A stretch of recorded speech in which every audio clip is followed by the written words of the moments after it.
Bonsoir, merci à vous d'être avec nous comme tous les 9 heures en direct pour pouvoir changer très simplement. Vous pouvez poser de côté et je vais commencer tout d'abord par aborder les premiers points qui tournent pour commencer autour malheureusement du Covid. En effet, des nouvelles mesures sanitaires sont entrées en vigueur à 18 heures sauf attestation de sortie dérogatoire. C'est le retour.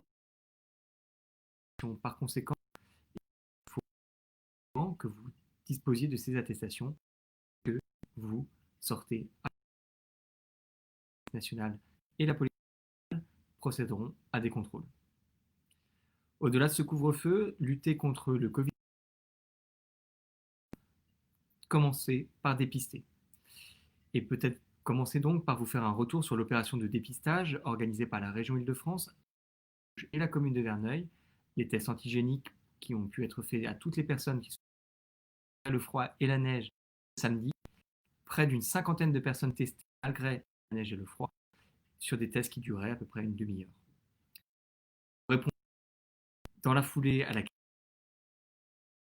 à propos du vaccin, nous savons qu'il s'agit évidemment d'une préoccupation majeure. Nous recevons des dizaines et des dizaines d'appels pour nous poser la question. Nous sommes prêts dès à présent pour accueillir un centre qui pourrait d'ailleurs même être mutualisé avec la ville de Vernouillet. Ça a été fait à la préfecture. Malheureusement, la réalité, c'est qu'il n'y a pas. La seule manière aujourd'hui de pouvoir, à 75 ans, prendre un rendez-vous et vous faire vacciner rapidement, il faut vous tourner directement sur Internet sur santé.fr ou alors sur le numéro du gouvernement 08 110 0800 110. Un numéro où vous pouvez appeler 7 jours sur 7 de 6h à 22h. Les conséquences du Covid-19 et les conséquences du couvre-feu sont importantes pour notre commune une nouvelle fois. Pour ce qui est des pratiques sportives, sont désormais restreintes la pratique dans les équipements sportifs couverts et momentanément suspendus pour les mineurs comme pour les majeurs. La pratique des adultes comme des enfants reste possible dans l'espace public et dans les équipements sportifs de plein air, de manière auto-organisée ou encadrée, mais toujours dans le respect des normes sanitaires et en particulier des gestes barrières et donc sans contact entre les personnes. De fait, dans les ERP intérieurs, j'entends par là les gymnases, les piscines, les dojos, les centres, les espaces pour les tennis, les salles seront désormais momentanément fermés pour la pratique sportive. Symétriquement, les équipements extérieurs, cours de tennis découverts, ou tout équipement sportif assimilé, y compris les manèges équestres, resteront ouverts pour accueillir une pratique sportive encadrée dans le respect des protocoles applicables, distanciation, port de la pratique, ainsi, encore une fois, pour la pratique sportive des majeurs dans l'espace public, elle est auto-organisée, ou qu'elle soit d'ailleurs encadrée par un club ou une association, reste possible dans le domicile dès 18h et dans la limite surtout des 6 personnes, y compris si l'activité est encadrée, ce qui engendre, je le sais, de nombreuses limites. Dans les équipements sportifs de plein air, la pratique auto-organisée comme encadrée reste également possible dans le respect du couvre-feu et des protocoles sanitaires. Dans ces ERP de plein air, si l'activité est encadrée, le seuil des 6 personnes, par ailleurs, ne s'applique pas. Par conséquent, il me semble naturel de signifier tout mon soutien, tout le soutien des élus, tout le soutien des agents, tout le soutien de la mairie et de la collectivité au sens plus large, aux associations et en particulier aux clubs se retrouvent en première ligne, relativement malheureusement à l'arrêt. De la même manière, ces ont des incidences sur l'école de musique et de danse, avec des cours de danse à nouveau suspendus puisqu'il s'agit d'une activité assimilée à du sport. Par exemple, du coup des aménagements pour les pratiques. Corinne Kersanti, l'enseignante de l'école de danse, pourra par exemple vous envoyer des petites vidéos filmées lors des cours de danse avec des exercices précis afin qu'il y ait quand même des pratiques, du perfectionnement, des techniques qui puissent. Cela ne sera possible malheureusement que si les familles renvoient l'autorisation d'utilisation de l'image des élèves. Ces vidéos seront envoyées à l'horaire des cours de l'enfant. En retour, les familles pourront envoyer personnellement à leur professeur une vidéo de l'enfant afin qu'elle puisse proposer des corrections nécessaires évidemment, dans ce cas, on ne pourra pas procéder à de la visio qui sont renvoyées. De la même manière, les cours collectifs de musique, en dehors de la formation musicale, les cours restent mal. Pour ce qui est des cours individuels, à la suite des dernières annonces du gouvernement,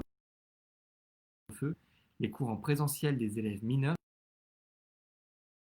au maximum, la poursuite de l'activité pédagogique prenant forme selon des protocoles également adaptés, qu'il s'agisse en présentiel ou en distanciel, avec évidemment des adaptations au fur et à mesure.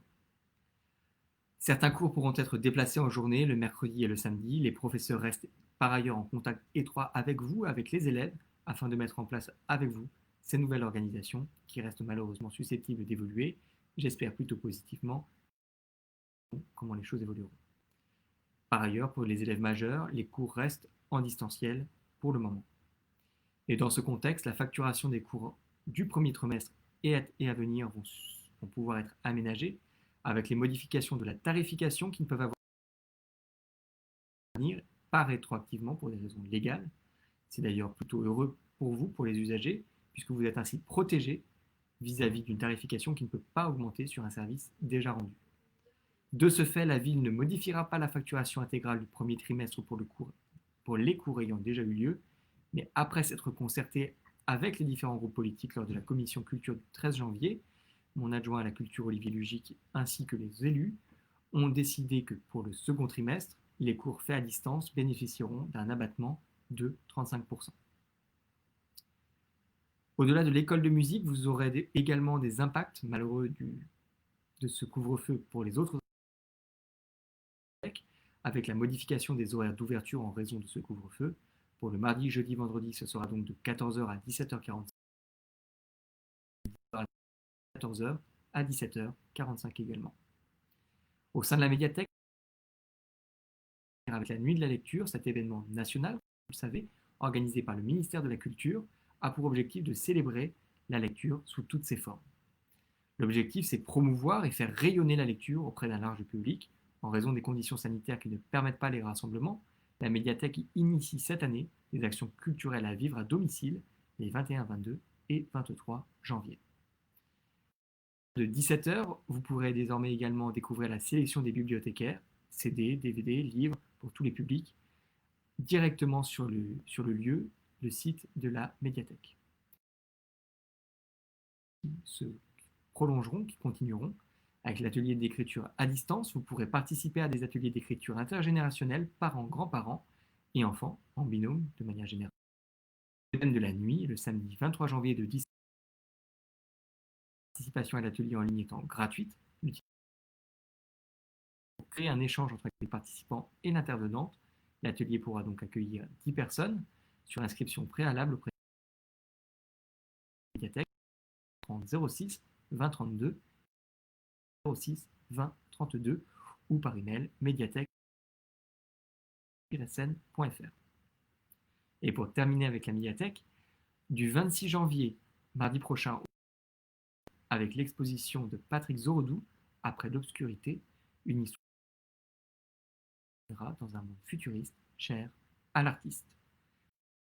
18h et 18h, à 17h et à il faudra que de 17h et 17h, pardon, la médiathèque vous propose de participer à une visite de l'exposition 4 en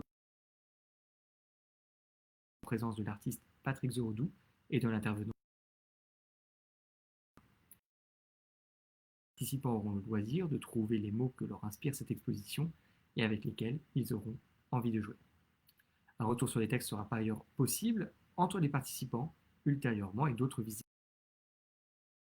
Le 13 février, on aura l'occasion d'en reparler de toute manière dans les prochains échanges que nous avons le mardi avec les personnes intéressées, sachant que vous pouvez entre-temps contacter directement la médiathèque.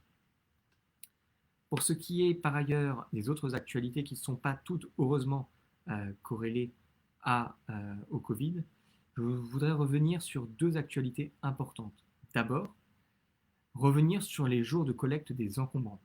Vous le savez, le changement de jour a été initié lors du mandat dernier par l'intercommunalité. Celle-ci ne concerne pas Vernon, Verneuil, en l'occurrence l'année prochaine, en 2022. Mais dès à présent, nous avons un changement de jour pour les encombrants, les mardis au lieu du jeudi, demande formulée par ailleurs, notamment par la police municipale, pour des raisons de salubrité publique. L'assouplissement des modalités de dépôt en déchetterie si besoin, accès libre, plus besoin de prendre rendez-vous pour y accéder, avec par ailleurs des passages par jour qui vont pouvoir s'intensifier, des volumes de dépôt qui sont désormais illimités. Pour les particuliers, j'entends, ce n'est pas valable pour les professionnels, permettra de pallier à une réalité, à savoir et un besoin d'améliorer ces collectes. Et pour terminer sur les actualités en cours, peut-être revenir, comme vous avez peut-être pu le découvrir sur les réseaux sociaux, sur deux faits marquants. D'abord, l'échange des trois maires, de Verneuil, avec le président du département et le vice-président aux mobilités du département, afin de pouvoir échanger sur la RD 150 septembre dernier. L'occasion de rappeler notre position, de rappeler votre position, mais malheureusement, nous avons eu un retour qui balaye d'une certaine manière cette consultation, le département ne souhaitant pas remettre le projet en cause d'une quelconque manière. Nous continuons pour notre part notre mobilisation, nous restons mobilisés avec vous afin de pouvoir faire entendre notre voix, si ce n'est au département, du moins auprès des autres collectivités. Et puis revenir également d'ailleurs, la chose est liée, sur la venue la semaine passée du sous-préfet à Verneuil, qui a pu visiter les principaux lieux qui vont,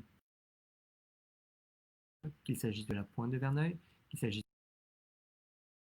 des poléoles, qu'il s'agisse également des briques rouges, l'occasion de pouvoir sur ces grands enjeux, les manières dont nous pourrions aménager ces espaces, repenser ces espaces, l'occasion aussi pour lui de passer directement sur le lieu du tracé prévu pour de pouvoir mieux comprendre les réalités, les implications qu'aurait ce tracé. Je vais m'arrêter là pour les actualités passées et peut-être vous répondre aux petites questions qui sont sur le côté. Alors, la première question est relative à un projet de crèche municipale supplémentaire. Alors, encore à un stade très préliminaire. Nous venons d'arriver, cela fait moins d'un an que les nouveaux élus sont arrivés et nous avons dû d'abord évidemment prioritaire. Malgré cela, la question des crèches municipales est évidemment sur la table. Pourquoi ? Parce que nous disposons pas adapté à la réalité du terrain et surtout du nombre d'enfants, du nombre de bénéficiaires nécessaires. Il suffit de passer à la crèche des cantons pour s'en rendre compte. Le fait d'avoir une crèche sur 2 étages et qui malheureusement l'accès à l'étage inférieur n'est possible que par un monte-charge avec les enfants ou alors par l'extérieur, fait que les espaces ne sont pas adaptés.